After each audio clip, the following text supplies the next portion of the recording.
Hey everyone, welcome. Come on in. I hope everyone is doing well and having a good Wednesday.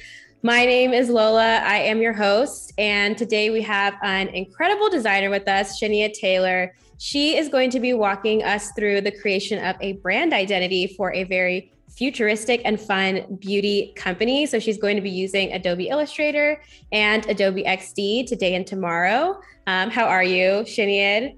I'm really good, really excited to be doing this today. Me too. I'm super excited to get started. Before we dive in, I just have one announcement. I want to invite you to check out the Illustrator Creative Challenges with Andrew. We just finished that up in the stream before, but they actually happen every weekday from 11:30 a.m. To 12 p.m. Pacific time. So it's a really great opportunity to fine tune your Illustrator skills and challenge yourself with a new prompt each day. So highly recommend getting into it, especially tomorrow. So let's see who is here and dropping in. I see Katerina. I see Paloma. Welcome. I see Tiana. Drop in the chat what part of the world you're tuning in from so we can see who is far and near. And also, if you're on YouTube right now, go ahead and actually hop over to Behance so you can actually join the conversation and we can see your messages. So that's b.net/Adobe Live. And then we'll be able to actually speak with you. And so glad everyone is here. People are tuning in. I see Northern California. Amazing. I'm in the Pacific Northwest. Sinead, where are you tuning in from? Well, right now I'm in Manchester, but I'm actually from Ireland. Amazing. Oh, we see the Netherlands. Oh my God. London. Yep. Tampa, Florida. We have Nairobi. Toronto, amazing, from everywhere. We have another Canada person, Montreal. Awesome. Okay, welcome everybody. We are so glad you are here. I am going to go ahead and turn the microphone over to Sinead. Why don't you start by introducing yourself and then tell us a little bit more about what you have planned for us today. Perfect. So I'm Sinead, and I am from, like I mentioned, I'm from Ireland. I began my business during the pandemic. So when I was in university and the pandemic happened and we were all told to go home basically in the middle of my degree. So I finished my degree at home. And then obviously with the way things were, it was really hard to get a job and things like that. So I decided to go freelance, and I was really lucky that I got some clients, and ever since then I've kind of been building it. I'm currently in the process of rebranding as well. A lot of the brands that I work with are kind of brands that are maybe traditionally seen as quite stifling or not very appealing to people. So what I like to do is kind of give that kind of Gen Z, millennial kind of twist on it and making it more appealing to the audience.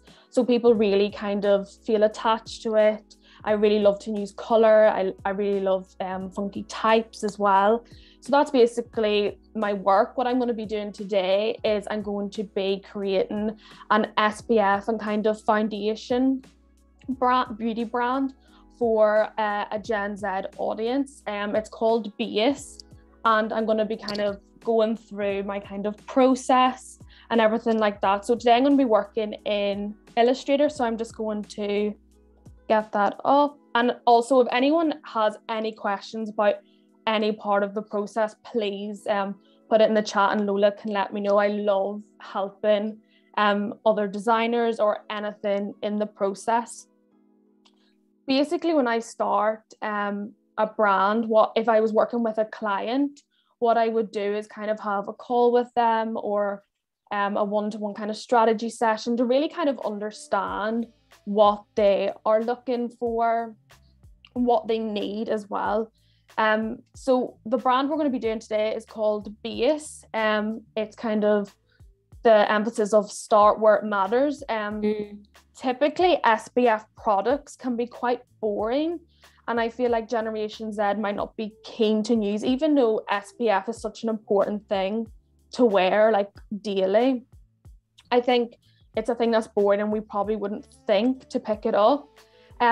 Also with SPF brands, they often show faces with no makeup or really minimal. With base, what I want to do is show that you can have like makeup on, or if you don't want to use makeup, then that's fine. But sometimes it feels that you can only wear SPF with nothing else on, because when we think about when we were younger, it might have been like really cluggy and just not feeling nice on the skin. We wanted to appeal to individuals who are interested in makeup or skincare, and we want it to be diverse, so it demonstrates that you can still have a full face of makeup and be protected as well. What I like to do is kind of think about keywords on how that will visually represent. So for this, we want it to be bold, futuristic, fun, empowering, and atypical. So how does that translate? So bold might be in the typography, futuristic might be in the imagery or the language that we use. Fun could be the shapes or the placements. Empowering could be imagery and language as well, and atypical could be color palette as well. It's also important that we look at what currently exists on the market. So I've just pulled out a few foundations, SPFs, and written a few little points kind of on the emphasis of them. So mainly they're very black and white, in a weird way, kind of corporate, I feel. I don't know what you think, Lola, but it's very like black and white. Agreed. Like it's I think it's quite strange when you look at it. A lot of lines. Yeah. It's not very encouraging to wear SPF. It feels like an effort, even though we should be. It feels like there's nothing appealing about that to pick up. I can see why someone else might pick up maybe a lipstick or an eyeshadow palette. So when we've got that, we start to begin on our mood board. So I kind of have one here kind of done before. In terms of where I would get my imagery, I use a lot of the time, I think like a lot of designers, places like Pinterest. So I will create one. I will try and not pin graphics. I still find myself doing that, but it's all about, when you think about them keywords, what does futuristic look like? What does bold look like? It also doesn't even have to be in the skincare world. It can be any industry, because sometimes we limit ourselves by just looking at within our own industry. Yeah. So we're gonna begin with the core. So I'm gonna work initially on the color palette, the typography, the logo, and then building it out. So what would that potentially might look like on packages, etc. So for the color palette, what I usually like to do is I create little boxes. And as you can see from everything so far, like the strategy and all, it's not fancy looking. If I was doing it for a client, I would make it more visually appealing. But for me to work in a document, it just feels like it's wasting a lot of time, really, when I have all the information I need, basically. But if anyone has any questions or anything about any design or anything I'm doing the process, do let me know. So what I really love to do is to get the color picker to start off, because sometimes it's like when you're looking at a blank page, it can be quite intimidating to think about what am I actually going to pick or what even looks good. So we know that we want it to be bold and quite futuristic, and we know that typically everything is black and white. So we kind of want to stay away from that as much as possible. So I'm just going to color pick a few of these colors just at random, see how it works. Even that, sometimes I might go in and make it maybe a little bit brighter or duller or whatever I feel works best. So I really like the color of this girl's eyeshadow. So I color pick that too. And I think I could do with that being a little bit more intense, like that. I do love a purple. Me too. It's especially so that nice. Lavender. It pairs so well with the green and pinky tones. It's definitely one of my favorite colors. Do you have a favorite color? It's probably, it would either be lavender or things in the green families like mint, olive, emerald. Love all of them. And mint is meant to be like the new millennial pink for like Gen Z. I think that's so true. Now that I think about it, I'm seeing it everywhere. And we do have a question from Mwendwa. How do you choose to define the keywords for a brand? Like, how do you decide on those keywords you shared with us earlier? So often I think of my brand as a person, and I do this for everything. Sometimes it can be really hard to like visualize a brand when it's just kind of there. It's not like a thing as such at this early stage. So what I would often do is I think of it as a person. I often tell my clients as well to think of their brand as a person. And then you can think, well, what brands does my person love? If they could live in their ideal world or utopia, what would that look like? Maybe that would include loads of flowers. There's loads of like nice art prints on the wall. And then you can be like, well, what kind of art prints? Pick out your favorite artist. Is the artist got a bold style? So that's kind of the way I personally build up, is making it human, to really help kind of visualize it a lot more concrete. Otherwise, it's just a thing, an idea, rather than an actual concept, if that makes sense. It's hard to kind of connect it to actual design if it's not as concrete in your head. I love that strategy of thinking of it as a person and going beyond even just personality traits, but what would they actually do? What would they wear? What would they buy? Like if they had a house, what would that look like? Because it also helps kind of further along in the brand experience. Maybe if this company had a store, it would be super on brand as well, and the packaging and all those things. So it really creates a more full brand experience there. That's awesome. Completely, because otherwise it just gets so hard to like, and I think as well, clients really struggle with it as well. If you ask them like, what do you want your brand to be? It can like overwhelm, and I completely get that, because it is so hard. And I think a lot of the time we often forget that our clients aren't designers and we've like been in that kind of train of thought. They haven't, so like it's all new to them. So it's important to kind of think about that they might necessarily have that knowledge. So true.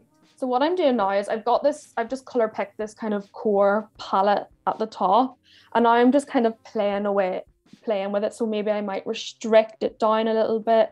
I might add more color into it. It just depends. I always as well kind of include a black and white just in case. I like to kind of make my white slightly off-white, because sometimes bright white can be a bit startling. Yeah, I always like set it a little bit off, like the FFF or the 000. Yeah. I feel like it always looks a little bit better. And also want to shout out Daisy, one of your clients from the Selfhood. Oh yeah, Daisy is here to support. Yeah. Thank you, Daisy.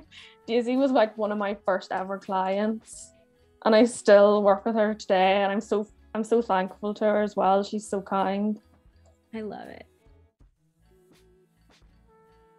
So now sometimes it's just a matter of getting different tones. So as you can see here, I've got like the darker green, here is the kind of slightly lighter green.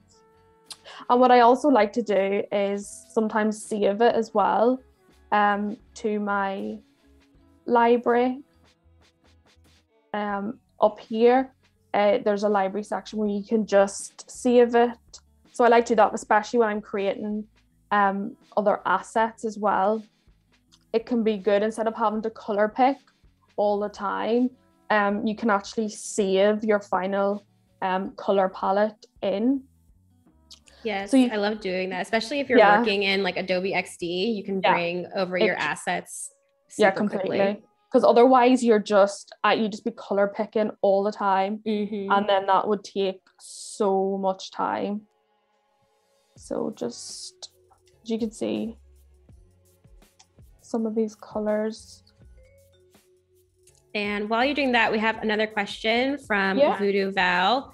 Which have been your most and least favorite projects thus far, and why? Oh, that's a hard question. I think projects that are really difficult is when maybe the client doesn't really, as weird as it sounds, sometimes when the client gives you complete freedom and there's no like restrictions at all, can sometimes be a little difficult. Yeah, because you're like, I don't even know like what you want. Like I find them quite difficult. But I also do love brands that really want to imagine their industry. So if something's a bit boring, like for example, we're doing SPF, which people mightn't necessarily love instantly, it kind of gives that kind of, oh, this actually could be, it's reimagining it and thinking that it could be something that people would be interested. I love doing brands like that. So like anything that as well, I really love doing brands that support individuals. Like I love brands that maybe hyping up maybe women or people that have basically been but underrepresented like in industries, and it's inspiring as well because you can see people are wanting to make a change, they're pushing themselves forward. I love things like that, but I don't think there's like a particular brand, because every brand, I don't know if you find this, every brand kind of gives something new and different. Definitely. So I also really enjoy working with clients that are trying to like push something forward or be game changers, because then it means that the design can also push the boundaries, and it's just a lot more fun to work on when the client is also really invested in innovation and differentiation. I do. It sounds so bad, but I also love when like, you know, when clients have like barely any feedback and it comes like hardly ever, but when it feels like, oh my God, they don't want anything, or they're like, it's perfect. I'm like, this never happens. My favorite. So here ever. I kind of have a core kind of color palette of what I'm initially thinking. I'd love to know what people think. If there's anything maybe that they think I should try color wise. What I also just like to do is to take the color palette. So what we're initially thinking about. Sorry. Just stretching it out. It doesn't have to. I'm also really bad at working on like actual artboards. I'm always just everywhere on the. Me too. The artboard feels too official when I'm drafting. So what I like to do is I just get random placeholder text and put that on top. So, and it's just testing that the colors can work with each other. So I just use the drop tool and click on it. So I know that the brown and purple will work. Otherwise, if for example I had a purple and another purple, let's say for example, or maybe it was like a really, let's say a blue, something like that. But actually that's probably a bad example because that kind of is okay. I'm trying to think of something that would not, something like that, like clash. Maybe another like red kind of color usually is hard to read on purple.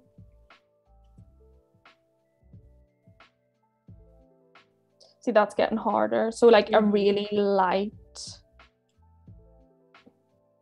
See, that's quite difficult. So if I had something in my palette like that, I'd either darken it down, or depending on the font that I've chosen, I might be able to put like a darker outline on it, which makes it more legible. So it's just important that I try that with the palette to make sure that it's kind of working okay.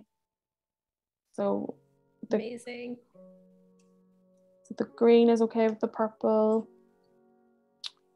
But you could also, if you felt that you still wanted a really bold and clashy kind of color palette, you could just be like, in your guidelines, the fonts are only going to be the black or the white.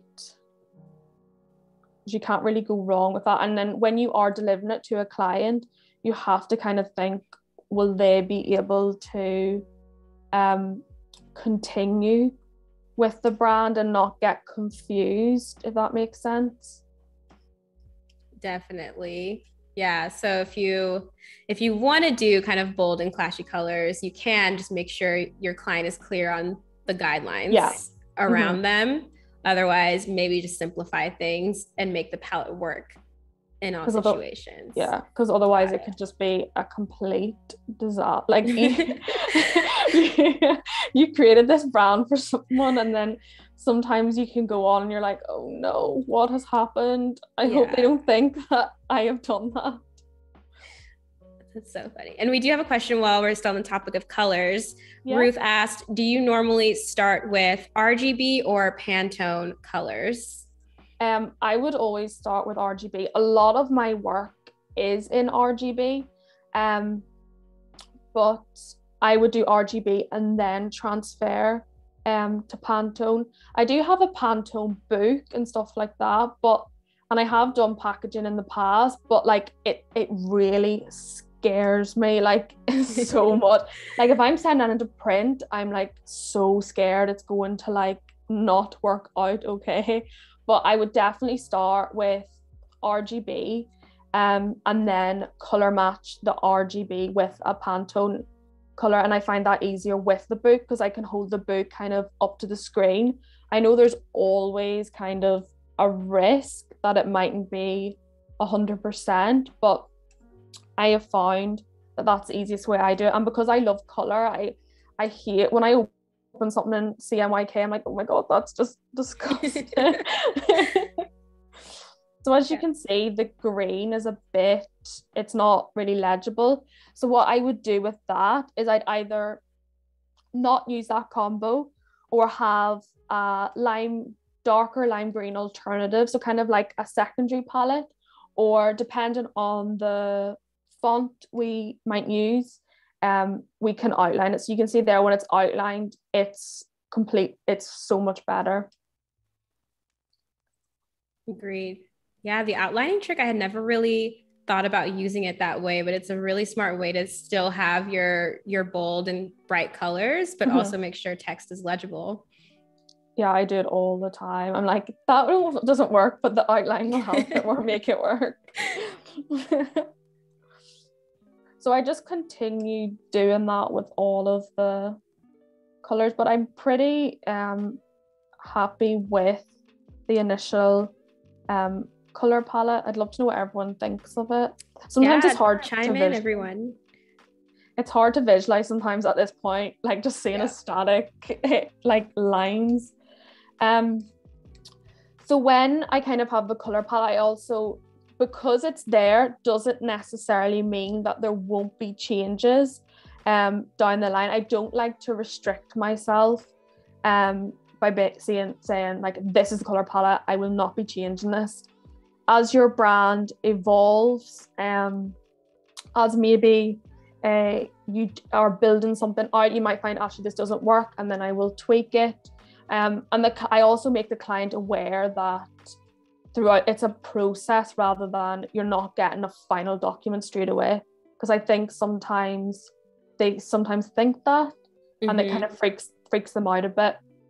So for the typography, what I mostly do is I'll go on Adobe fonts. I love Adobe fonts because I know where I stand with it. It's so difficult sometimes when you're downloading fonts and you're not too sure on the licensing, but when you have Adobe fonts, everything's included and it just feels better. I also like that you can search by images. I'm all the time going on like websites and being like, I love that font, like I wonder what that font is. So I like screenshot it and search it. So we go into all of the fonts. We know that we're creating, if we go back here really quickly, if we go up to our keywords, we know that the typography can be bold, and also potentially futuristic as well. Typography could be to really give it its personality. So this is basically our brand's keywords, but also our brand's personality. So if we're thinking about the brand as a person, this would be its characteristics. So as you can see down here, we actually have a futuristic kind of type. This kind of helps you search for them a little easier than being like sans serif, serif. Yeah, so narrows it down a little bit. Yeah, a lot easier rather than having to scroll through it. But when I scroll through them, I just download everything. I'm just like, I want that. So we can see, and I already have in the name of the brand. I'm just going to do an upper case just to kind of help me visualize. You can also change the text as well. So this is going to be for the logo, and potentially the body copy, the header, things like that. So if I'll open some of them that I kind of initially am drawn to based on kind of their characteristics. So if anyone sees any they like, let me know. I was gonna say that 10B font. I really liked that one. Yeah, it's so nice. The S. Yeah. Mm-hmm. Even when we're thinking about, because it's a one word, if we're even thinking about the logo, might just be the B. So even like if we look at some of these Bs by themselves, what that could look like as well, kind of adds some interest.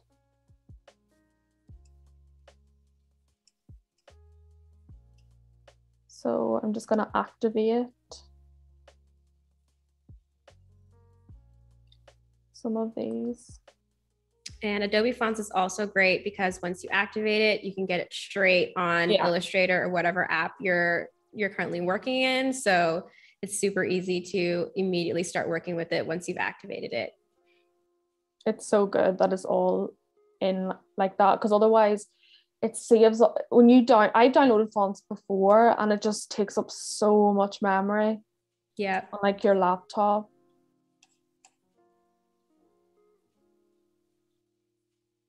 So I'm just gonna scroll through some of these.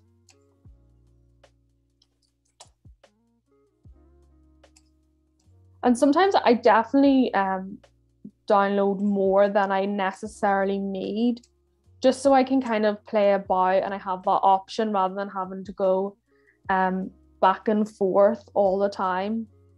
So this is quite a nice bold. I think this kind of embodies the bold and kind of futuristic element to it.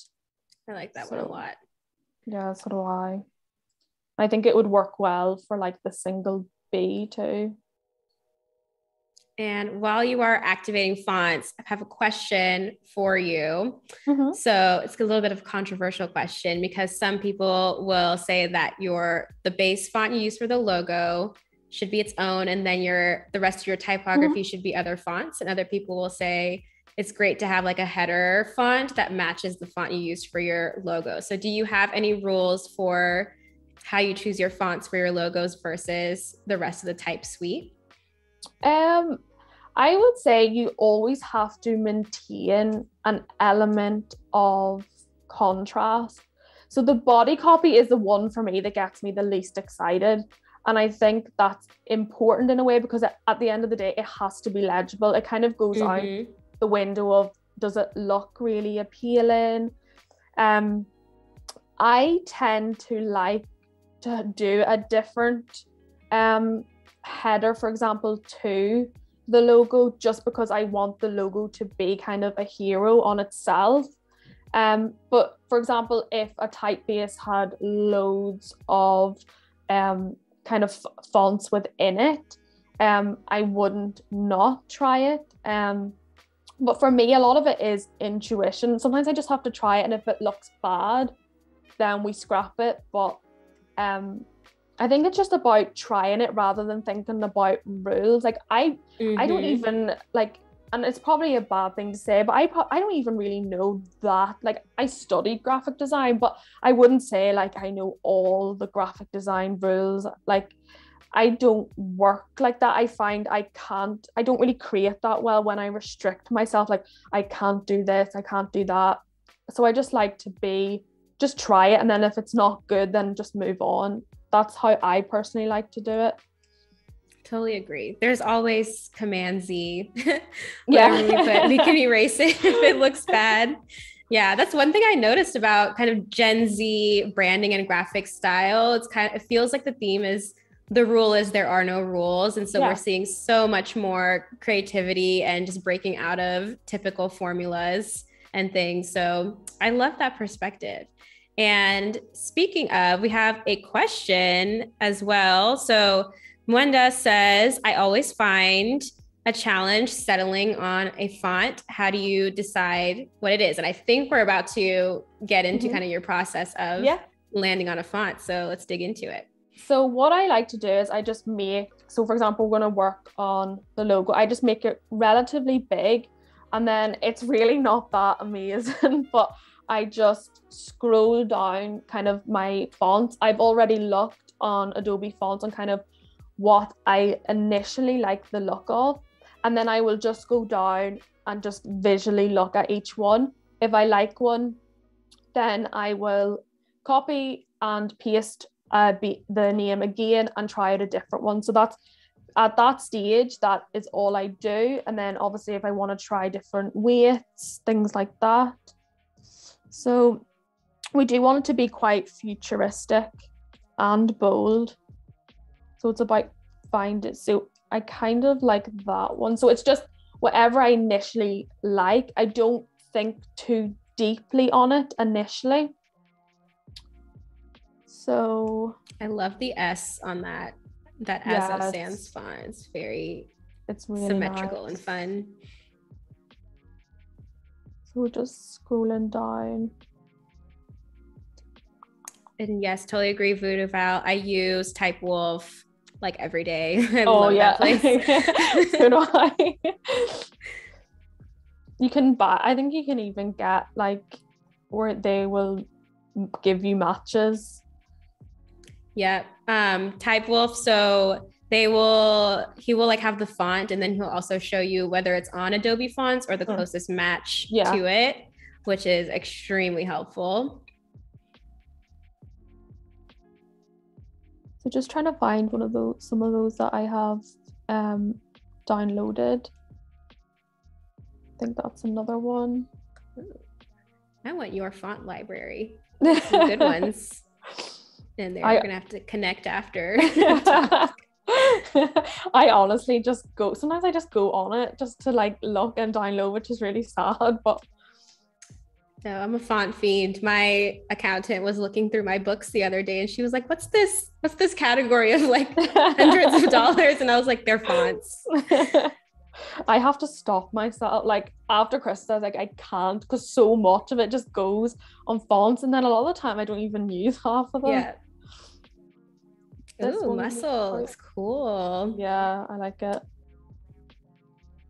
So we'll just do a few more of these. If I can just remember, I have really bad memory. It's probably not the best process, but sometimes I forget what I've even downloaded, and sometimes I just have to go and look. So hydro.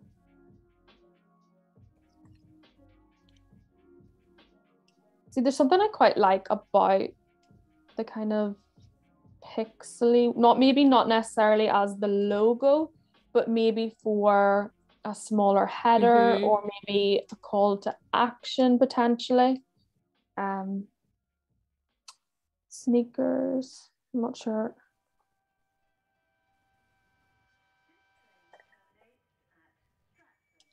Oh yeah, I really like that one.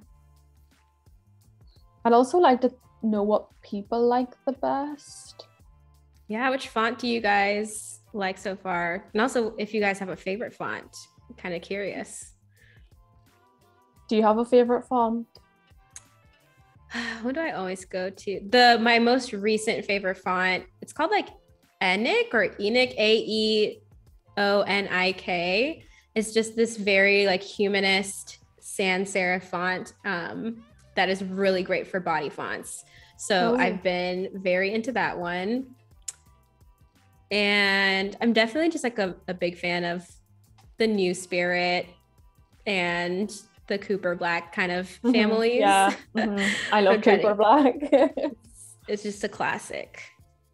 So I'm just going to, sometimes I find it a little bit easier to like restrict it to a square, just to kind of see what that looks like, especially when it's on a little bit of color. I do like to kind of restrict it to black and white, just to make sure it works. Like if it looks good in black and white, then it should be okay. So I think for me so far, I really love that S, and I'm also thinking about the B, because I want that to kind of be by itself to stand out. For me at the moment, that's the one that's appealing the most, because I think it has that futuristic element, especially with the way the kind of the letters are kind of shaped, and then I think it gives that really bold, condensed kind of energy as well.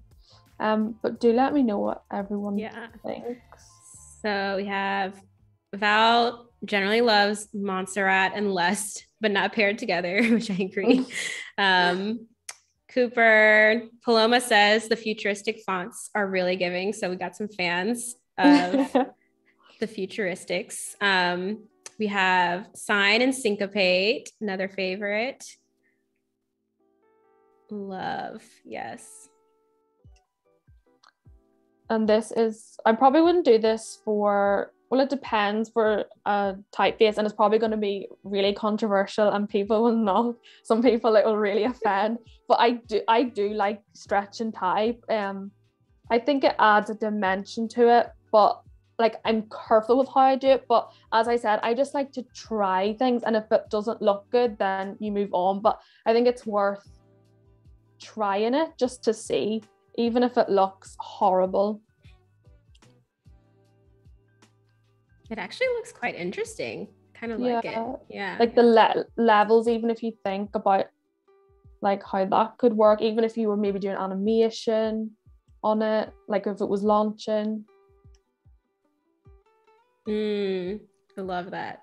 It's really interesting. Or you could have maybe an image on top of that to kind of introduce the brand. So we've got this B as well. So what I'm seeing a couple people joining in. So just to catch everyone up, we are a bit halfway through working on the visual identity for a beauty company that is creating like an SPF based foundation. So right now we're working on the typography and starting with the logo / brand mark. So we've selected some fonts and we're now playing around with how we can alter them and see them in their different versions on colors, just the submark, all of those things.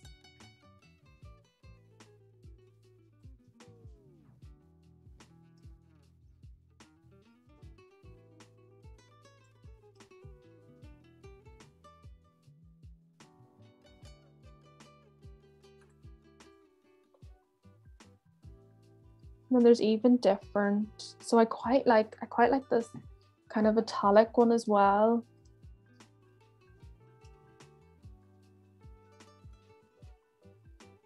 Do you rather like typography based logos, or do you like them when they have like a little icon or like image?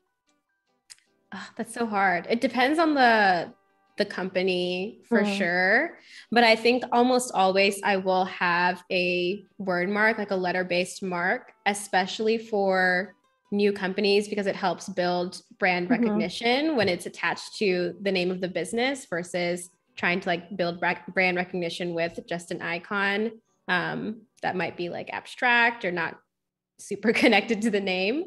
So I always like something like what you're doing to start with the word mark, and then we'll build on it later with icons. Yeah, I feel the same. Sometimes I feel like it can get a bit too, depending on how it's done, obviously, but it can get a bit like heavy or just a lot kind of going on. Agreed. Yeah. And I think sometimes it ages a little better. when it's just typography, or you can build on it in the future. Yes.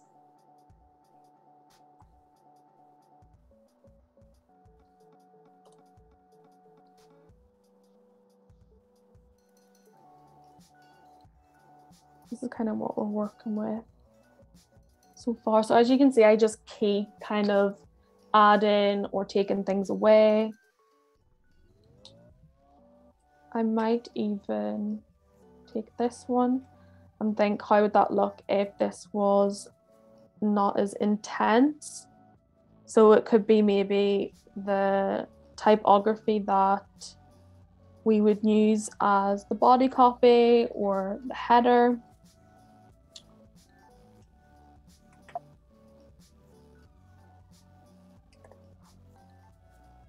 So something a little more neutral. Something more like kind of clean and simple. Do you at all kind of like alter the actual letters using Illustrator?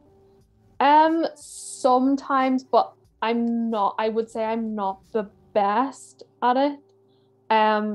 Sometimes I just like the way it's kind of formed, but I see people do them and they're so good at it. But I see like getting the little points right and all, it's so hard. Agreed. You have to get your ruler out and everything. Yeah, it's so hard. So I'm gonna put some text around this and see what that looks like.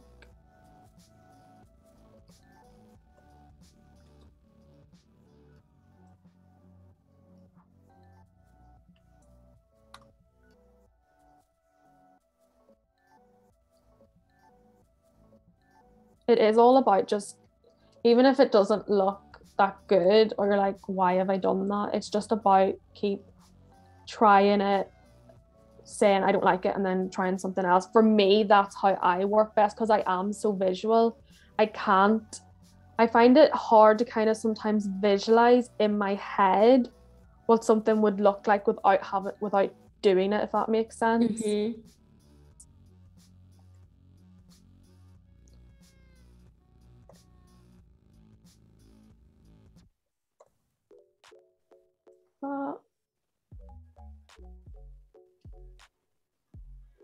Ooh, that's fun. You can definitely do some fun animations, like rotating it, and even on the website maybe. Yeah.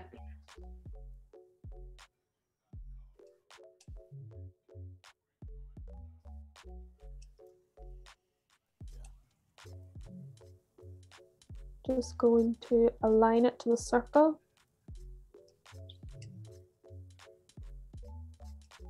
And so when you present kind of your ideas to clients, do you show them all of the drafts that you had worked on, or do you just kind of do the final concept with mockups? How do you like to guide the client along in the process?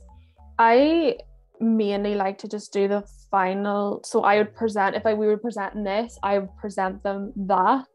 I would pick, like, let's say for example they're getting 3, I would present the potential 3, and then if they didn't like it, then I can go back and maybe introduce the others depending on what they want or need. But I find if I do too many or send them over too many, it can get really overwhelming, or they want like a mix match of like a few, and then that gets really confusing for me as well on what is the best kind of route to take it, because they want all different. They want maybe a typography from something and then something else, and it doesn't actually work. So I just present one usually. Love it. Yeah, I do too. Because usually, exactly what you said, it kind of overwhelms the client, and then they also feel like they have to become the designer sometimes and like try to help you with the design. And sometimes it's easier to be like, this is kind of what we found was the best, and then we can refine from there. And another good question from Val: how do you process and handle negative client feedback? And do you have any advice for new or aspiring freelancers who are going to start working with clients? I think feedback, like I think with creativity as well, there's so much of you in it. It's very personal. So I feel like sometimes it can be hard to take it personally. But you have to kind of get in the mindset of they're not trying to attack you as such. They're just trying to, it's more about what's best for their audience or what they're building for. It's not necessarily about you. So I think it's just constantly trying to remind yourself of that. There's no like quick fix of I'm going to wake up tomorrow and I'm going to be able to forget about it all. I think it's just about constantly kind of reminding yourself, and then hopefully like over time that gets easier. I also give my clients feedback prompts to kind of help them give feedback a little better, because you always have to be kind of in the mindset of like it must be difficult to give feedback when you don't really know or you've never worked with a designer before. That can be hard. So I give them feedback prompts, which helps them give more kinder but also to the point of like I don't like it. But I think it is important to kind of be like it's not personal, but I know that's so easy to say that. Also, if you just constantly over explain everything, or I like to record a video over everything, or if you do it in person or virtual, kind of people need context to fully understand it. And sometimes if you're just sending them a PDF, you're kind of leaving it maybe a little bit more open to negative feedback, because they don't actually, it's not that they don't like it, they just don't understand it, if that makes sense. So true. Yes. In my presentations, I always like to include little explanations of like, why did we design this, and help link it back to the strategy and who their audience is, because sometimes clients will kind of confuse their personal preferences with what's going to be best for the business as well. So also those feedback prompts are really helpful. Like I'll ask questions like, how do you think your audience would respond? Or do you feel like this aligns with the strategy we created? Much less than, hey, do you like this design or not? It can keep the project a little bit more focused there. Love it. So, go ahead. I'm just kind of working on, I've done some of the foundational kind of type or logo that we will be working on, but similar to the color palette, when I'm kind of putting it maybe to check on packaging, it might need a little adjusting. So I'm going back to the main typography of the header and kind of figuring out what that could look like as well. But really, until I put this into the assets, do I know if it really works for me anyway? Like I mentioned, I sometimes find it hard to visualize what that would look like. So I just kind of do that to start off with, but then if I'm building out a social media template, I might find actually this header one doesn't work. So I switch it about.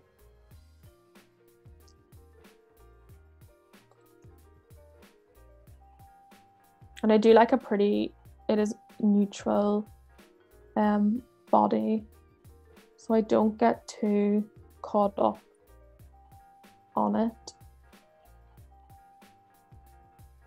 Yeah.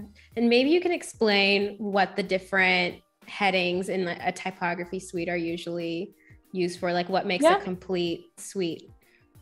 So for me, I like to do a header 1, a header 2, body copy, and also a call to action. So for example, the header 1 is going to be the slightly smaller header.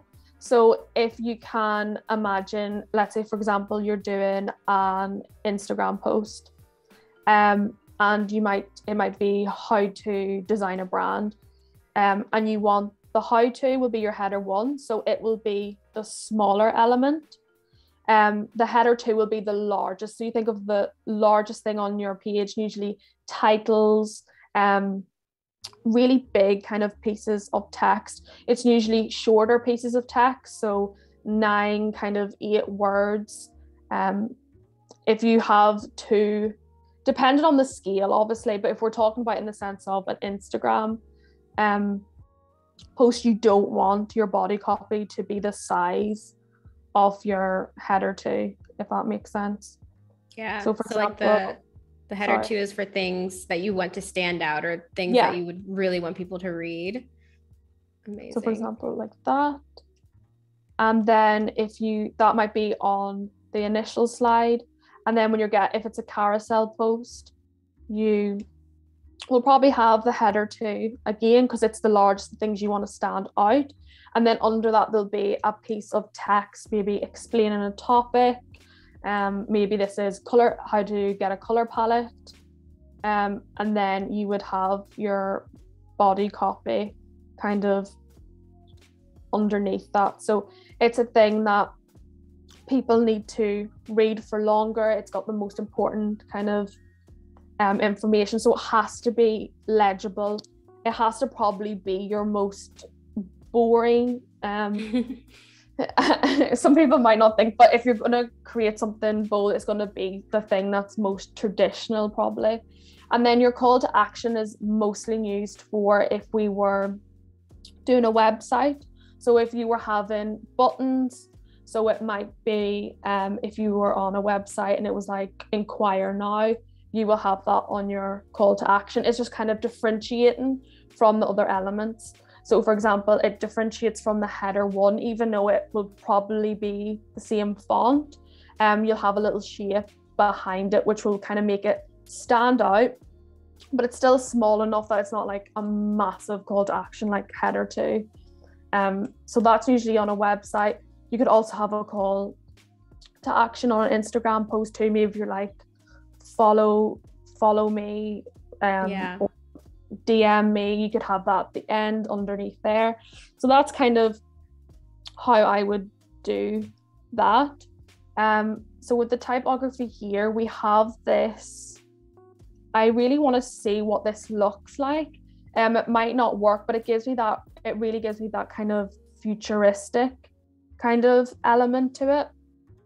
And then the header is really bold. It's slightly less intense to this because I want something that I think, because this is so intense, I have to be very careful with what I am using for the typography system. And when you're thinking about if this will be on packaging, for example, I can show that now. I've got some of these little mock-ups. So obviously if I was presenting this to a client, I would go into Photoshop and do the mock-up. But something I actually learned from Laura Evans's packaging course was she brings her mock-ups just like a JPEG into her Illustrator, and that allows her to play around with things a little more rather than going into Photoshop. It takes a lot of time. Mm-hmm. I'm sure you know as well, like going in, placing things up and saving it and then being like, it actually doesn't work. So I do this initially to see what it looks like, and then if I like it, I will then actually go into Photoshop and do it. So Voodoo Val asked what the course is called, and I'm actually in it as well. It's just Laura Evans, and it's the packaging design course. Why am I forgetting her agency's name? Our Kind, yes, from Our Kind. So if you Google it, you should be able to find it. But it's a really great course. And one of the things that she teaches is that if you know that you are working on a brand that includes packaging, you want to make sure that you're creating the visual identity and actually testing it on real packaging to make sure that it fits. Because sometimes you can create a logo and then you finalize everything and you start to apply it to packaging and it just does not fit at all. So you want to have more of a conversation between the elements of the visual identity and the actual applications. And yes, Voodoo Val, that is the right link. So her course is really amazing. Have you done it, Lola? Yes, I have. I have not completed it yet, actually, but I have started it. Um, It's so so insightful. it's so insightful and it's really comprehensive. So it's really something that you can keep watching for quite a long time and continue learning from. So as you can see, I'm just testing out some of the initial logos on it, and seeing kind of how they work. Like I mentioned, it's in no way like the final mock-up. It's just kind of gauging, does it actually work, or do I need to go back and refine it a little more. I have some typography as well here that will go on to it. So I kind of want it to be quite minimal. The emphasis will be that you will get kind of, you can either get the foundation with the SPF in it, or you can buy a duo. So for example, you could have that with this. So you buy the SPF in one bottle, and then in the other one will be your foundation as a duo.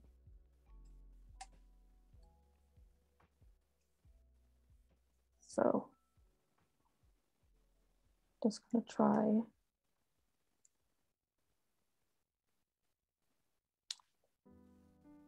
So I already know that that's probably too small for the amount that I want on the packaging. I would need a lot of information here, and I don't want to overwhelm the kind of with loads of text and things like that, because no one, I know I don't read it in great detail. I know that doesn't mean other people don't, but the brand is kind of celebrating that visual element. So I think it kind of going down like that kind of works quite well. I'd love to know what people think, or if they have any suggestions. Yeah, which orientation do you guys like? Do you like the full width logo across the entire bottle, or do you like base kind of sitting at the top, or do you like the other version where it's the big B and the base below? Put in your votes in the chat. And then while you're doing that, Ruth asked, how many projects a month do you take? Because it looks like the process takes quite a bit of research, creativity, and time. So what's kind of like your general workload? So for like if I was doing a big project, like I was doing the full strategy, kind of the works, I would probably do a max 2 a month. But it just depends. Like some months I might have 2 massive brands, but other months it might be a couple of smaller ones. So if I was doing like a refresh, I might do 3, but I have learned in the past that when you take on too much, it's just too stressful. Like I know people that have had like really good months financially, but they've really struggled with the work, like mentally. And I am the type of person as well that needs time. It's quite a luxury to say I need time to create, but I can't, if I'm under pressure or I need to have something in like within a matter of like an hour, like I will kind of shut down creatively because same. I like panic. I'm just like, well, then it's not getting done. Yeah.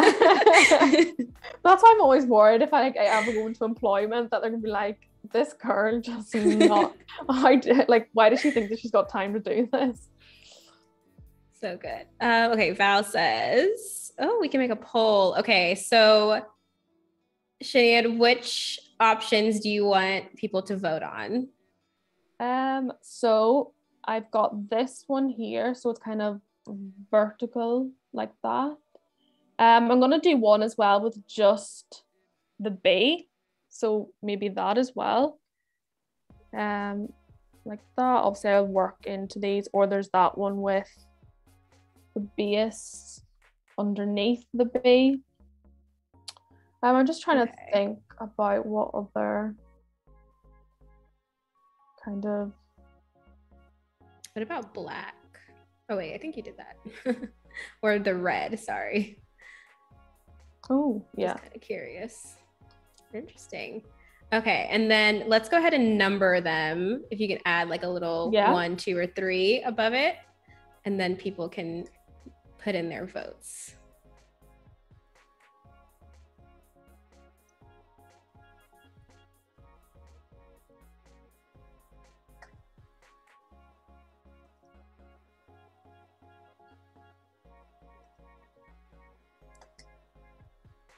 Amazing. All right, we'll have the votes roll in while you keep adding details. Perfect. So this one I'm going to include a little bit more text maybe, but I still think it might be a little, let me see what.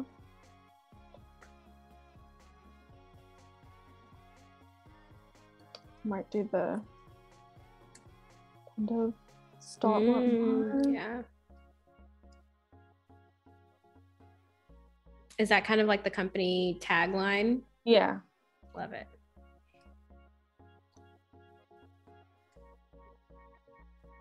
And sometimes it is nice to have a bit of white space. Like sometimes I can panic a little. I'm like, I need to fill this. But sometimes like really simplistic like layouts can actually work really well, in my opinion. Agreed. I think the simplicity makes sense for the product as well, because we're talking about, you know, a foundational layer, but also like simplifying the process of skincare and makeup. And so you can also communicate that through a really simple packaging design potentially.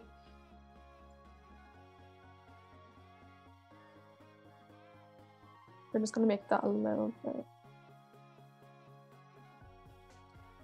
So as you can probably see, I've already started to use maybe, so I've used ITC, sorry, I'm going to really say this so bad, but ICT Aviate Garde Gothic Pro. I've already used the lighter one for body copy, but when I've actually been putting it onto the packaging, I've actually found that it works really well in medium rather than the lighter book version. So maybe that's when I would go back to the typography or make a mental note that maybe the lighter one doesn't work the best, especially when we're factoring in that we're going to be using a lot of color. Super great observation. Yep. And that's kind of why it's helpful to test it out on real applications that you'll be using. Do you ever have special font rules for packaging specifically? Like you might say, we'll use this heading in packaging, but use like the lightweight when you're using website or digital things? Yeah, completely. Like I mentioned, it is just a matter of ideation. I could then find when I go to do like the assets tomorrow, like social media templates, we might find actually it looks better with the book version. So it's just, and then including that in your brand guidelines, or maybe it's a case of if it gets to be too much, then you might be like, actually, I need to go back again and maybe scrap that whole font and look at something that is more streamlined. Because at the end of the day, you do have to think about your client. Whereas things can look nice and you're doing it great, but you have to remember, especially for things like templates that they can edit, they need to be able to use them as well. Like that's as important as the design, if that makes sense. Totally agreed. And it looks like design 2 is winning so far, which I'm kind of torn between 2 and 3. See, I love the color combo of this. Me too. But I do like the base kind of, and I feel like maybe that's what this might need, or maybe if it was in kind of cardboard packaging, it might need to say base because the packaging might have maybe this on the front. Yeah. Or maybe the 2 and 3 could be your duo. So like maybe the foundation has one layout and the sunscreen has another one. Yeah, that's actually a really good idea. And maybe even contrasting the colors. So if the foundation could have a red background and the green type, so it looks more like a duo, if that makes sense. Yeah. Rather than two completely separate things. I'm just trying to think of where to put. I don't know. There's just something not right about it down here. But I don't want it to look isolated. This is what you really have to like. The struggles. Just, I know. And so many people just think like you just go in and you like whip stuff off like so easy. Because when I'm presenting, I'm like, this looks like nothing, but I have literally spent hours on this.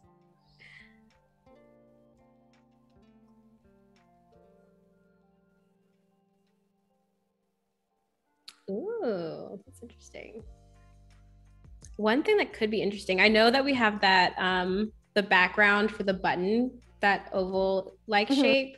It could be interesting also for that step 1 to make it look like a button, but I'm not sure. I'm just picturing it in my mind.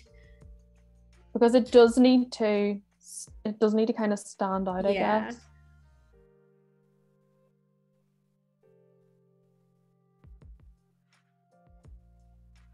So to do that, I just take like a little rectangle and kind of corner the edges.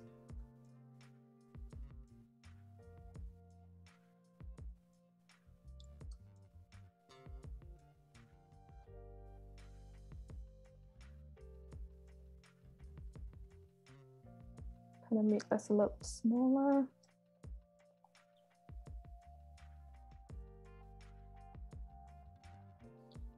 Yeah, see, I like that. Ooh. I might even see what it would look like in this header 1. So yeah, it might be a case that I just have the one type and I change the weights. But it's good to just try and just see. Because we do want it to have that kind of futuristic kind of element to it. Maybe even see what this might look like. Because I do think when, see, I don't like that. I think there's too much kind of going on. I think when you do contrast kind of type, even, it doesn't even have to be a completely different typeface, but even maybe the contrast of weights or outlines, it can really help. So I'm just going to see what, sorry. I was just going to say it's easier to read. Yeah, completely. There, yeah. So I just wanted to check what that would look like filled as well. But I think I rather it outlined. What do you think? I liked it outlined. Yeah, actually. So do I. Yeah. Just for this specific scenario where we have quite a few bits of information to communicate, the contrast is helpful. Because we have such a strong logo, we have to be very careful that we don't overwhelm that or make that look secondary to the other kind of elements. And even if we think about this if this was going to go on social media, could this also be turned into kind of illustration as well? And what I might do is I might do the alternative, the opposite one, just to kind of see what that actually looks like if we were to buy it as a duo. So I'll get the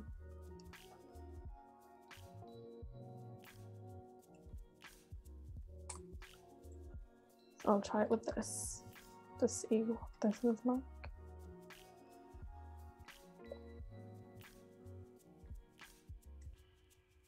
So I'm just copying and pasting this on the other side. I actually don't have a red bottle, but it could still work. I will definitely change probably the color of the typography, because as we can see on the cover, it is a little hard to read. And if you are imagining this on a shelf where people are quickly glancing, they would have to really go up to that to read. Or you also don't know if maybe people have struggles with reading, or you have to also think about them kind of elements as well. So we're going to try, the green seems to work quite well, and then it also has the connection with the other one. Ideally, I would want to potentially maybe do red background, but I don't have a red. So it's just doing the exact same, but changing the colorway. And then I'm obviously going to change some of this typography as well, the language on it, to reflect that it's the foundation.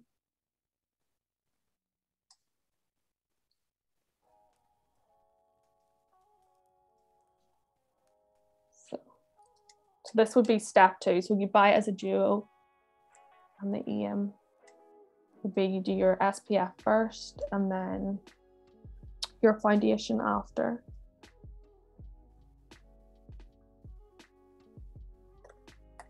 Is the second one still what people are liking the best? Let's see, Val, can we get a check on the poll?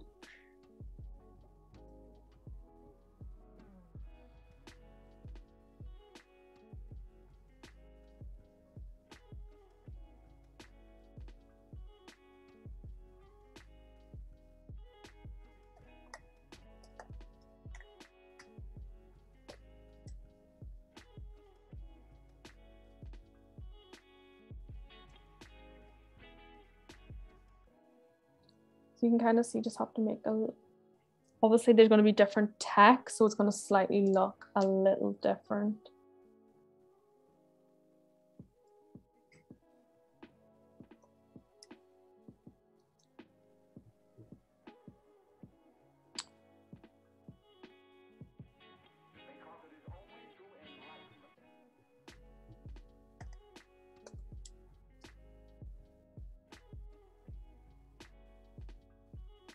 And it's always really hard when there's like lines that are little, like they don't line up equally, if that makes sense. It's so hard to make that like work without it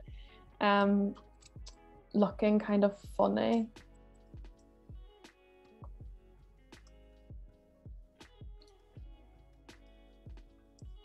I do always remember that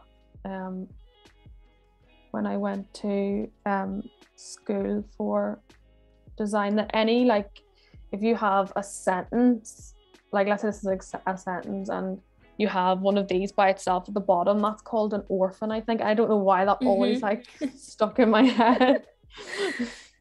Yeah, I actually learned that people like really dislike that in college, because I would have, they also call them like hanging words, and like whenever possible there shouldn't be like one word on one line. I had no idea that was like a design thing until I got to college. Yeah, like either did I. Wouldn't even like all the, you know, each like letter has kind of its own anatomy and everything, like all that kind of stuff. But like I was always so bad at that. Like I just didn't like care for it probably like I should have.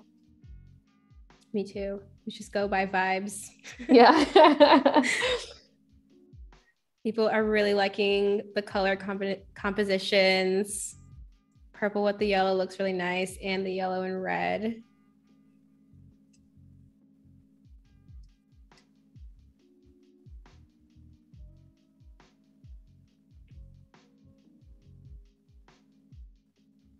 I'm trying to, I might, because it has 3 kind of lines here and then the description, the foundation doesn't have that, so it can make it look a little bit like not as like a match or like a duo as such. So it's maybe thinking about maybe breaking this up. So maybe taking out some of the keywords like lightweight.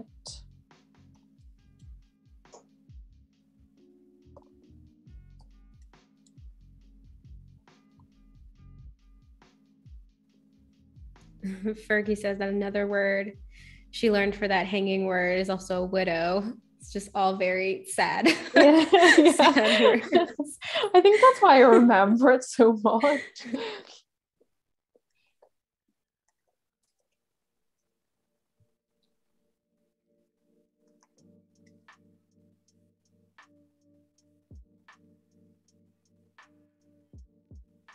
I think so. We have nourishing.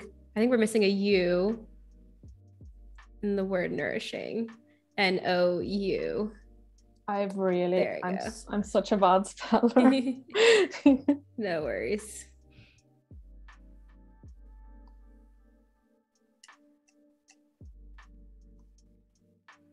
So I'm just going to take that out and see, does that make it a little easier to align?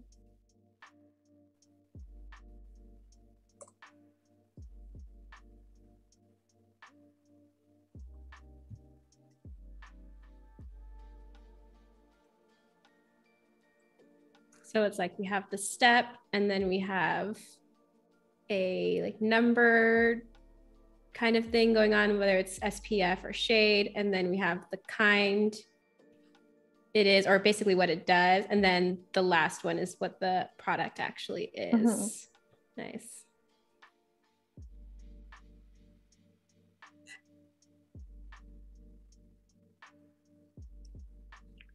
So that's kind of what it looks like. This is kind of annoying me, but obviously it's a lot not easier, but when you have like someone like obviously if I was doing packaging, I would have someone providing me with all of the copy and things like that. So and there obviously is things that have to be on it, so you might even have like one of those little e-signs that you have to think about. Or even what we could add is maybe how much is in it, so just to make it maybe a little bit more package.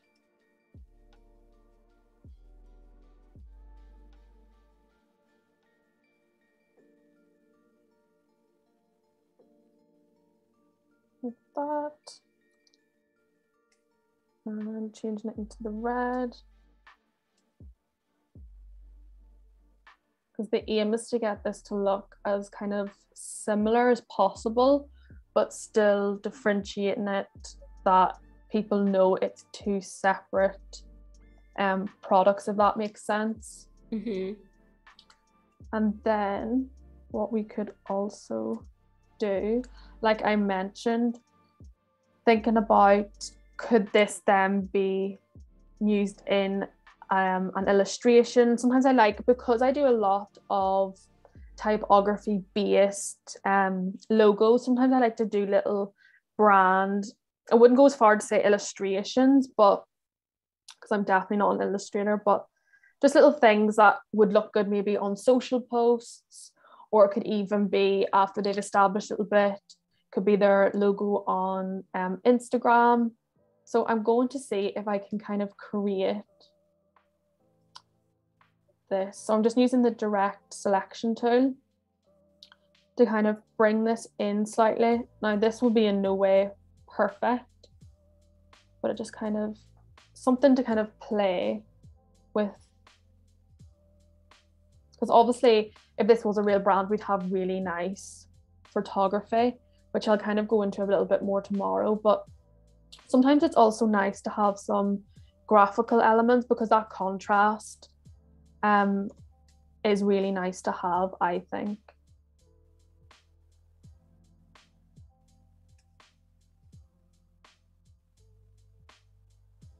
So just creating this like that. Super fun. I might even outline these just to make it more defined and easier. I find it easier to kind of line it up a little. But I still want that line like that. And I might round some of these corners, so I just select that, I hold down my shift key so the rest of them don't move with it. Otherwise, if you just do it without pressing it down, they all move. So like that. And then even though that looks okay there, I might just add a few little lines just to define it a little more. So if you imagine that it was being opened,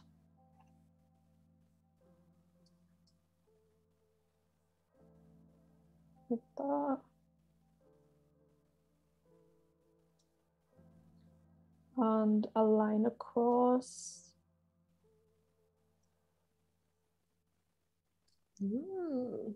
Like that. So if anyone as well has any more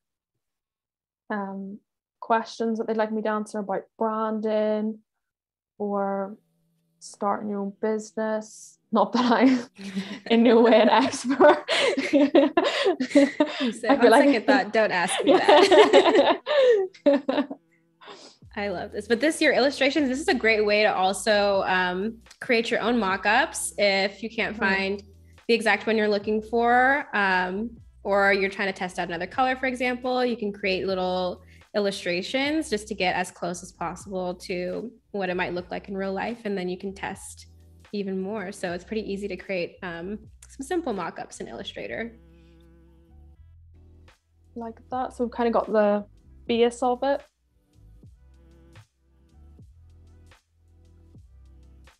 And what I'm going to do is I'm going to put it exactly on it, and then I'm going to also experiment. So if it was just a sticker, what could that look like? And we don't have to do it exactly. Obviously, the shape is slightly different. We just have to adjust to that.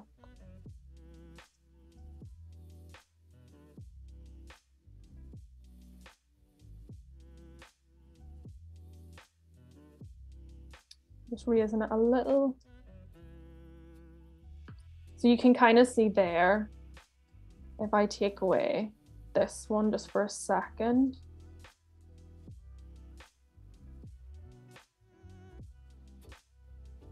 what that could potentially look like as the combo.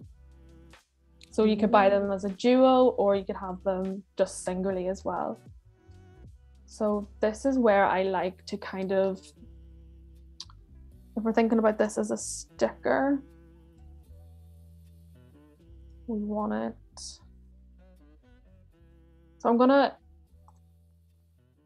get the shape. I'm gonna get this longer base logo. And what I'm gonna do is I'm gonna go up to object. Oh, first of all, sorry, I'm going to outline it so I can actually kind of play around with it. So that basically just means that it's no longer an active type, so I can't go back into that and change the wording. It's now a shape, it's a vector basically. I'm going to click on it, object, envelope distort, make with warp. And basically you can kind of play about with how that could maybe look as well. I have maybe used this tool like, what? Oh, well, the arc, yes. But I love how it fits the shape of the bottle. Yeah. Like that. And they could even be stickers in themselves. So if you had it like that, or if we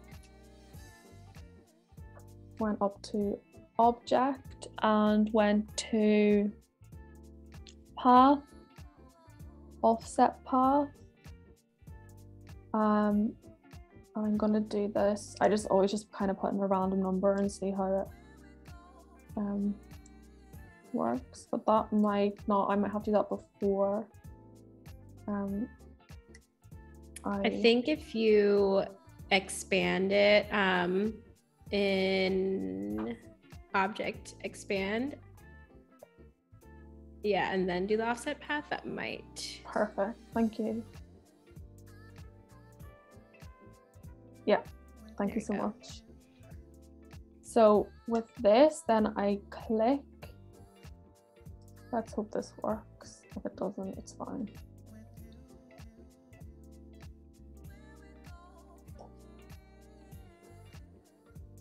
Like that.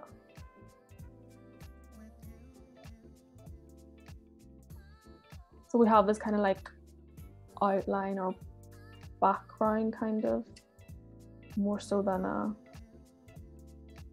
Love that. Yeah, that looks so good as a sticker. And then if we look at some of the other ones, would be, or maybe I could take this B and put it in a circle, so you kind of have that.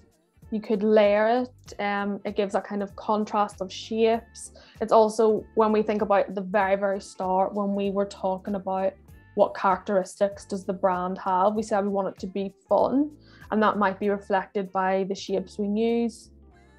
So that's kind of also aiming and targeting that element of it as well.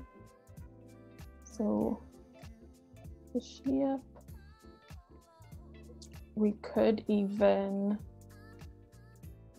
experiment with maybe a little gradient and see what that might look like. Just add a little bit of depth, and also to alternate it from the thing we've made beforehand.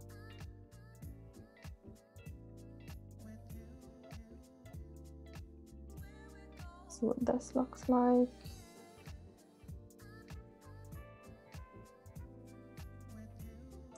I think I want to change the color.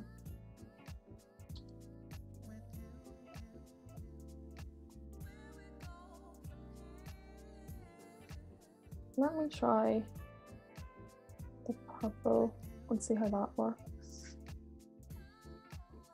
Kind of looks like a planet. Yeah, like a little mini, like that.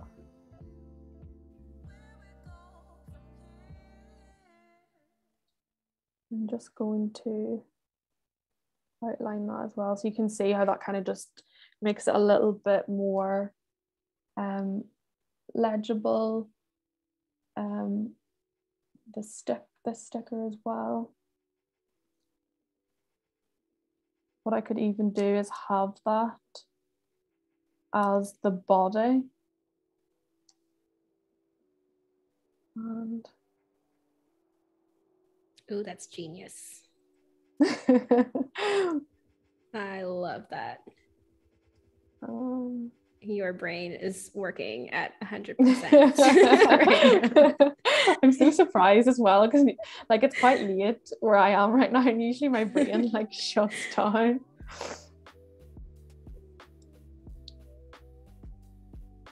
So this might not work, but sometimes it's nice to have, or even if maybe if I do the same as I've done for the sticker.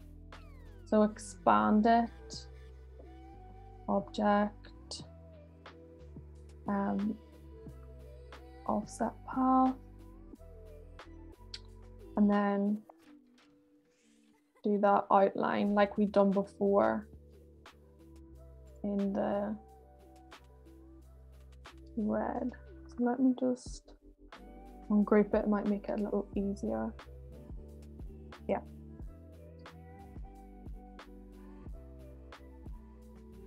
Like that.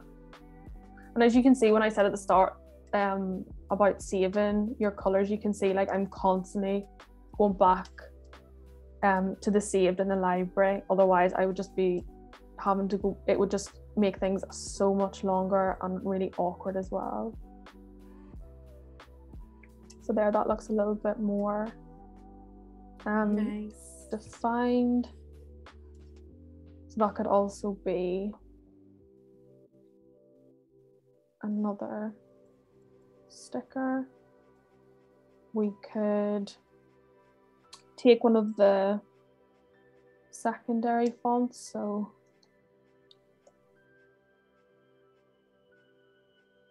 if we were describing the actual product, you can bring that in as well.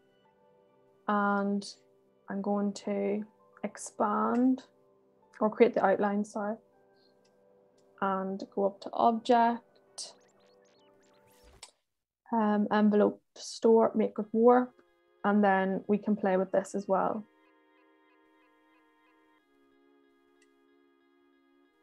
So there's loads of different ones, and it's just a matter, some look really just not okay. You can create some pretty fun, almost 3D looking shapes too with it. So a wave like that. Rise. I think I quite like this, the kind of bulge. I think of kind of tops and stuff, kind of like sweatshirts can kind of look very like that now when we think of fashion. So you could have that underneath, layered as well. So we've got the shape. We could also create maybe a pattern. So if we just have the B, see what this looks like. We take the B, make it just a little bit smaller, and then go up to object, pattern, make. What you can do is create a pattern. I usually do brick by row, and then I space them out a little. The spacing, I just kind of visually see what looks the best. So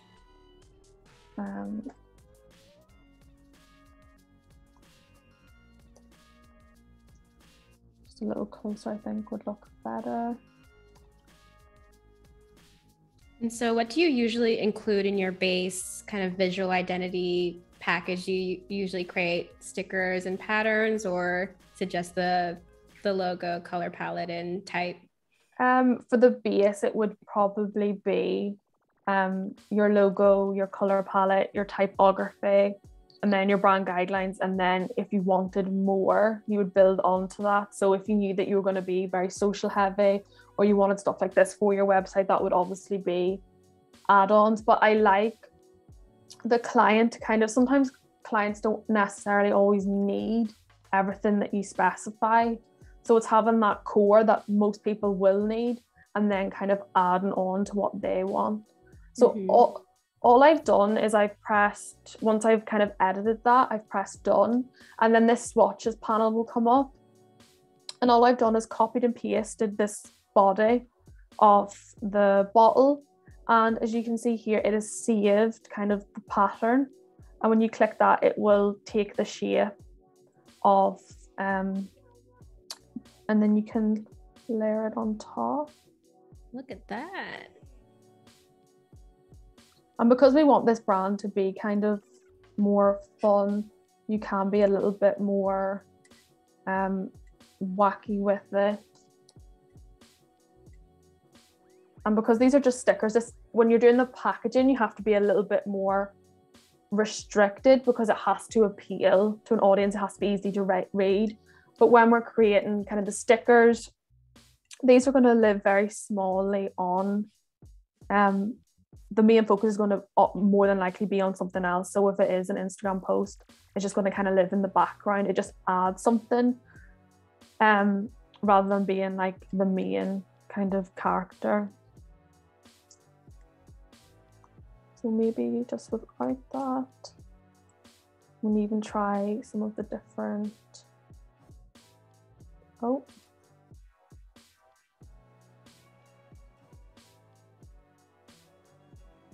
I'm gonna try the brown because I feel like I'm neglecting the brown.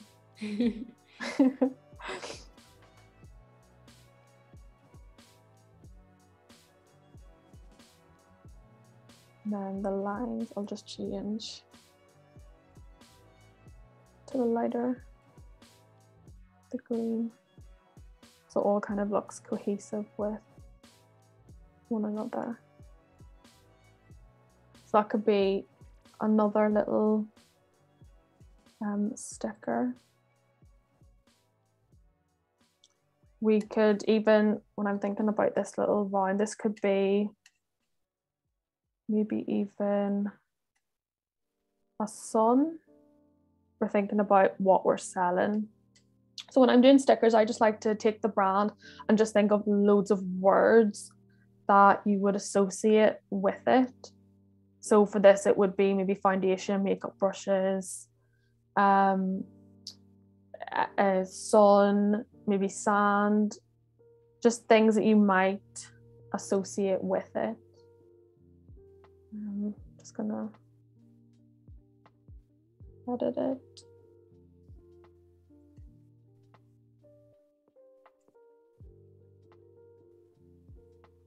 Like that.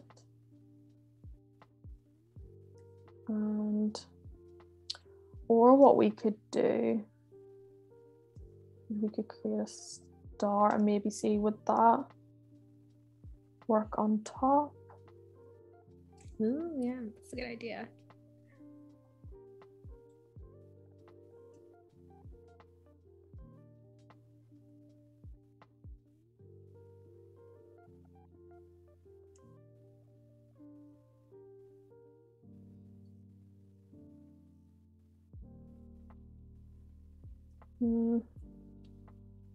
And Val asks, do you have a place where you find the best words, or do you come up with them yourself?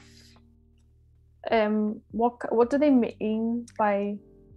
I'm guessing the keywords, but oh, right, okay. Val, you can correct me if I'm wrong.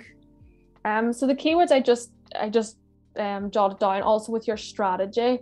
If you're going to have a meeting with the owner, they'll usually tell you kind of their backstory, what they kind of want out of the brand, what the brand's about as well. And a lot of the time you can pick out kind of keywords from reading that. A lot of what you need is there. It's just being able to pick it out, if that makes sense.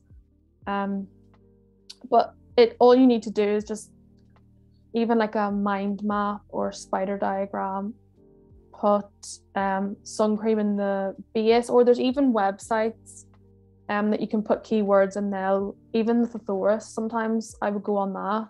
Yeah. And put in maybe sun or something like that, and it might come up with other words and then lead on to other things. But a lot of the time I just kind of have associations in my brain.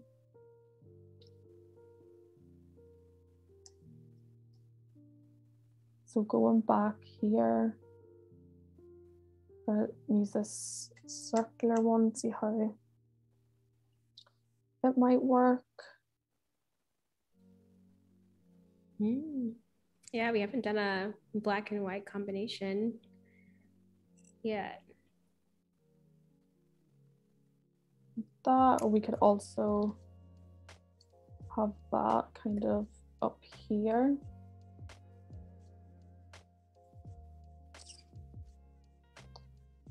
And Mwendwa asks, if you do decide sometimes to edit the font, like edit the letters of the font, how do you decide what letter you're going to edit, or like how you would edit? If I was going to edit, it would like, for example, if this, it would probably be the thing that stands out the most to me. So it probably would be the B. But if we were also looking, maybe it could be, let me try and get it the right way around. Maybe it could be connecting some of these letters together. They are quite close together, but maybe extending this S so the A and the S comes round. Also, some typefaces have really good glyphs, where you can kind of change things as well. If you do want to start to edit type, what you can do is you can create an outline. You can go into your direct selection tool. So that basically means you have access to all of the points. So for example, let's say we hold this down like that.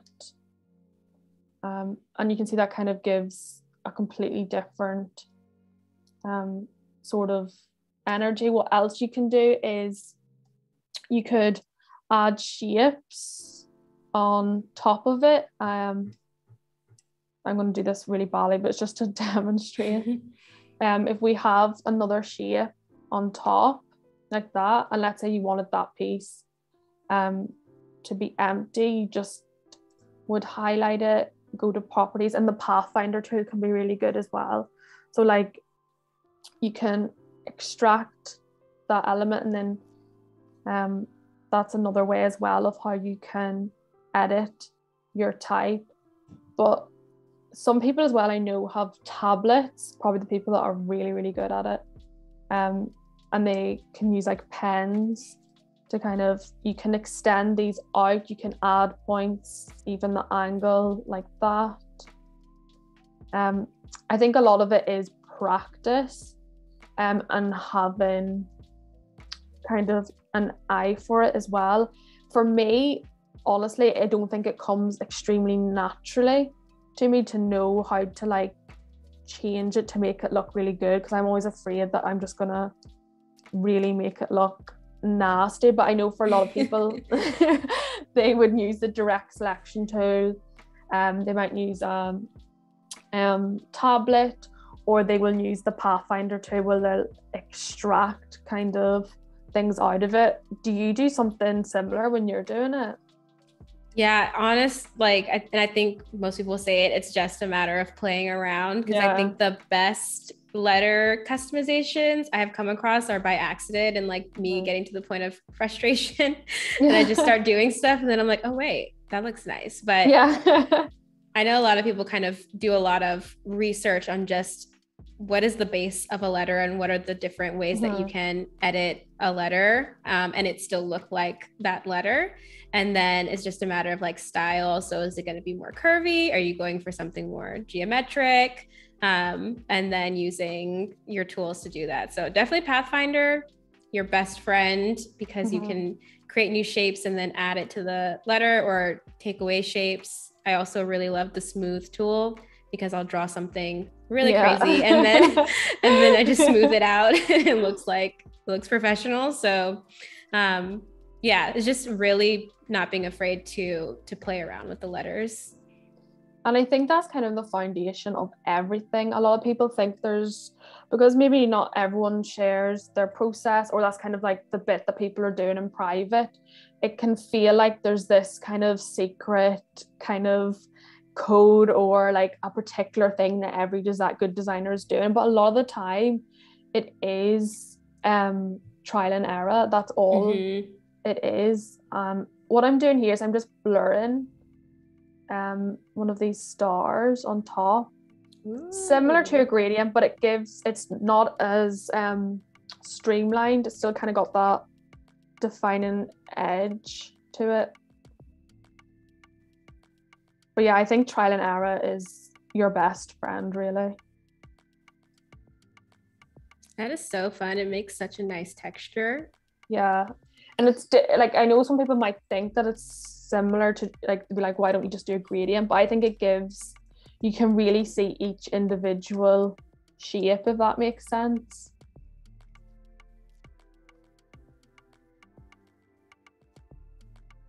Am I right SPF in this one?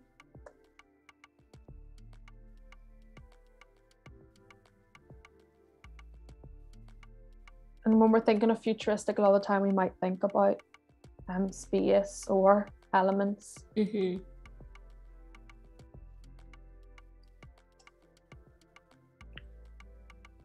Like that. And if I copy this, So this could even be on maybe a campaign, billboard. And what's good about this is you can change the colors and it can give it a completely different kind of personality, if that makes sense.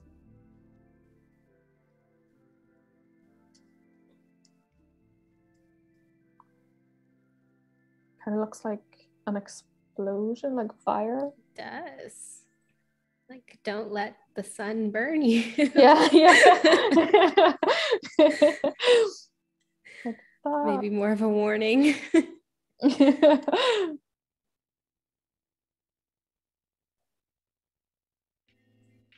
So, and obviously tomorrow I'll be showing you a little bit more about how I would then present this to a client, because I know it's kind of all over kind of the place, and sometimes it'd be hard to think, well, how does a client, because if you sent your artboards to a client, they'd be like, what?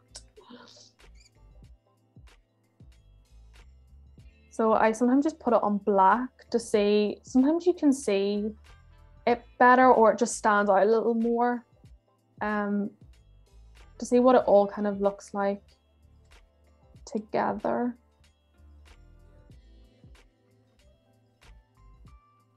Like that. Oh.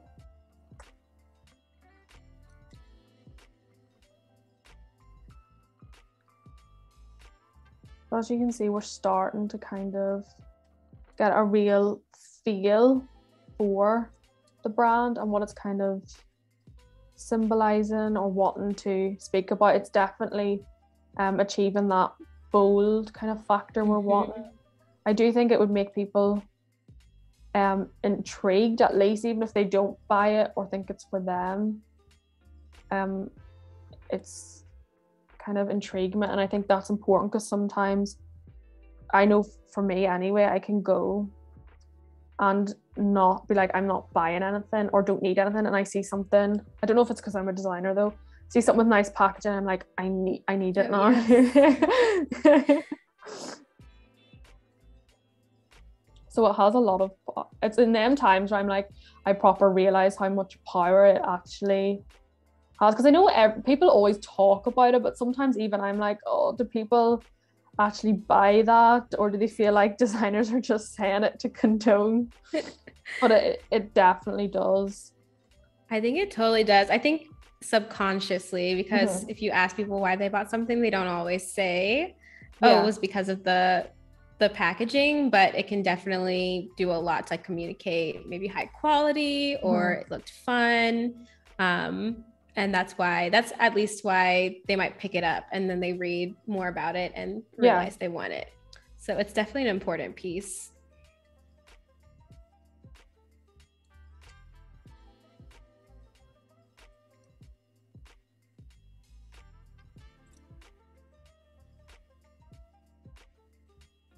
I'm gonna mirror this, see what this looks like.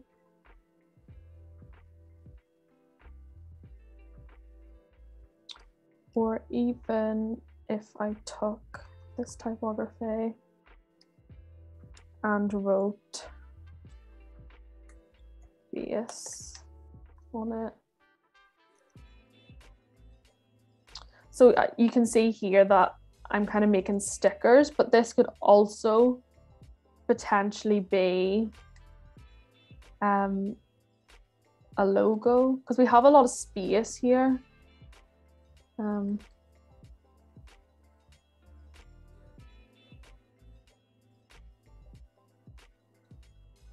it's quite a chunky bee.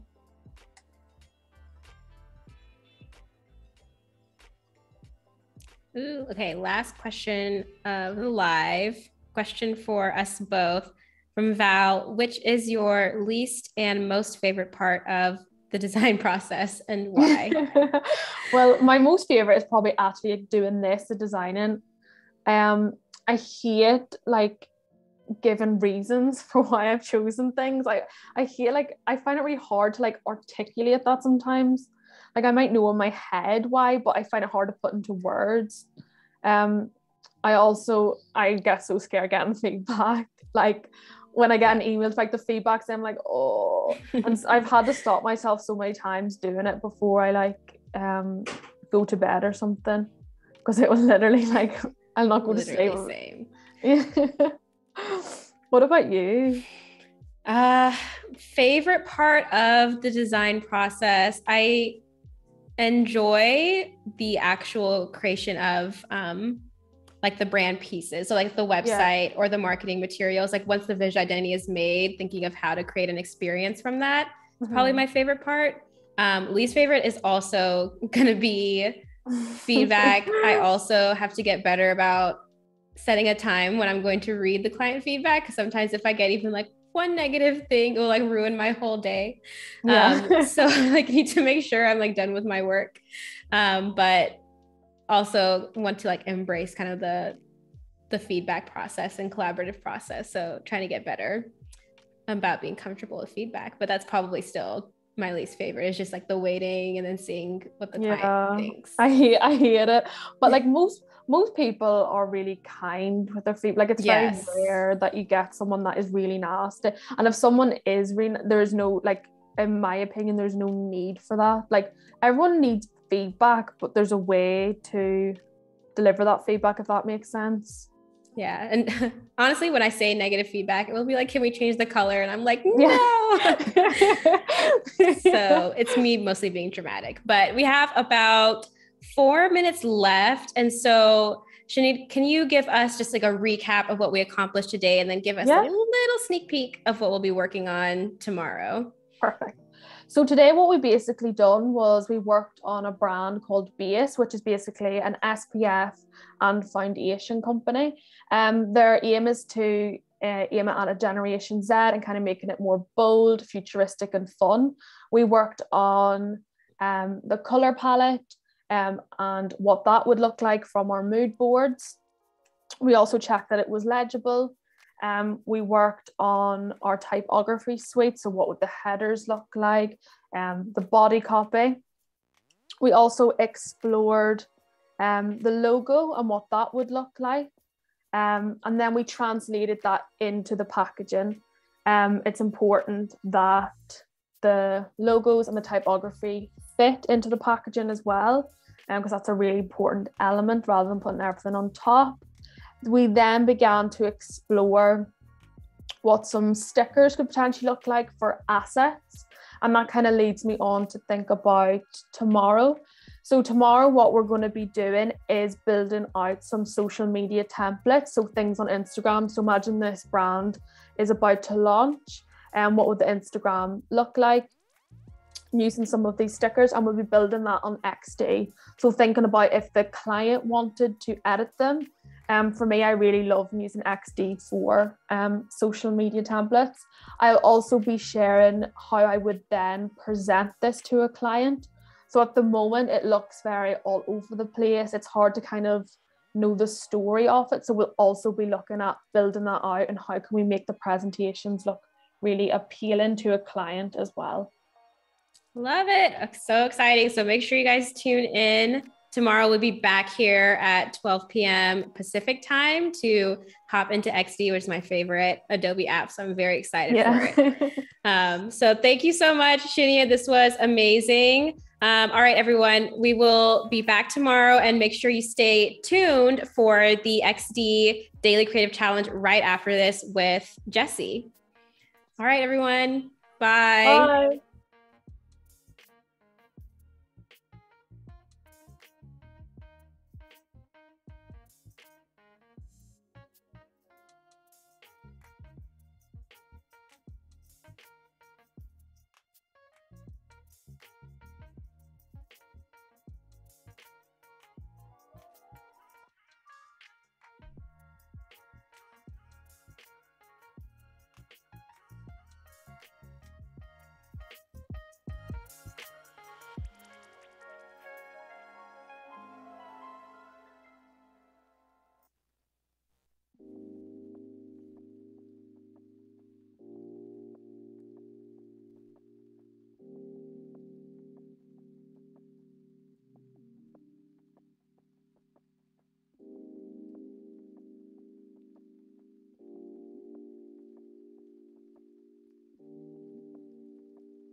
questions.